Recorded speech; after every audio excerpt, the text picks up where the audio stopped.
What's up, AJ back here at E3 2011 with Sean Ramjag Singh, aka Rammer, line producer for NHL 12.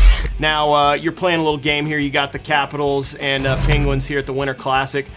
You guys made a lot of improvements to the physics engine in last year's games. People saw with the checking, the broken sticks. What did you guys do to it this year? Yeah, no, you're right. So this year, last year was predominantly around the player-on-player collisions, the player-on-boards collisions, and making sure that the physics engine allowed for every single hit, every single contact that happened in the game to feel different. Where we netted out last year was mostly around the player-on-board stuff. So this year, with our year 2 full contact physics engine, we wanted to make everything in the environment live. So when you watch hockey these days, you see guys getting hit on the bench, you see helmets popping off. Speaking of which, one just popped off. Yeah. And then you got scored on. You see guys breaking the glass.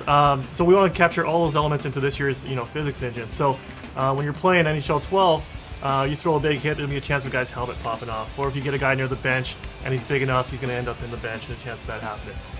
You get a guy against the boards with a big, strong guy, and you hit him, there's going to be a chance of the glass breaking. So really making sure everything in the environment feels live.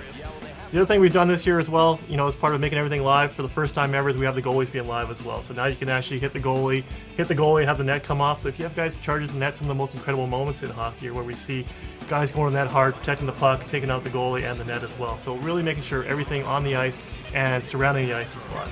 Again, leveraging the physics engine, one of the things that we wanted to focus on this year was the play in front of the net. So making sure that the big, strong guys felt like big, strong guys, and you want those guys on your team, especially if you're playing the EA Sports Hockey League or Hockey Ultimate Team, to be able to control in front of the net and tie guys up and really use your size and strength. So, this year, if you have a big, strong guy in front of the net against a little guy or a smaller guy, you can use that as an asset, that size and strength and asset, and drive guys out from the slot. And to counter that, if you're a smaller guy, you got to use your quickness. You can spin off the bigger guy, look for deflections, look to get position in front of the net, look for rebounds, which is really cool because what we're seeing from this behavior already, just the short time that's been in, is lots of great deflections, whether it be off the stick or off a leg.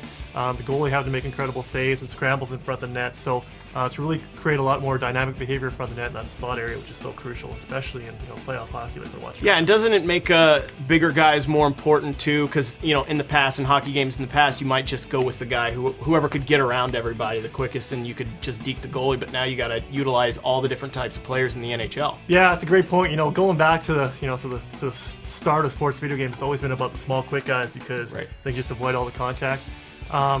And when we look at modes like Hockey Ultimate Team or EA Sports Hockey League especially, and compare that against the real NHL, there's a reason why teams in the NHL have big, strong guys on their team, whether it be intimidation, controlling in front of the net, finishing their checks, wearing teams down.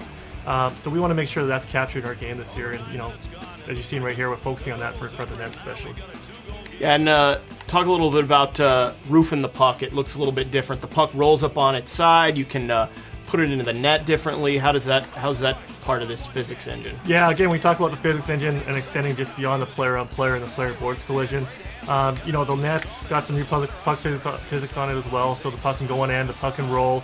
If you hit the puck while it's rolling, you'll see knuckleballs coming off of it.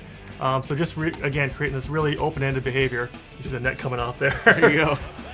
Creating this open-ended behavior with the physics engine, because it's, the great thing about the physics engine is it makes everything completely unscripted and you never know what's really going to happen. So, months after we ship what happened last year is we see stuff on YouTube or on our EA Sports World. We see videos that we never saw during development, which is really cool for us to see.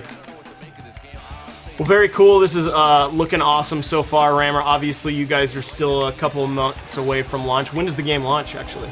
Game's coming out September 13th. Awesome. Sean Ramjag Singh, NHL 12. More from EA Sports at E3, facebook.com/EA Sports.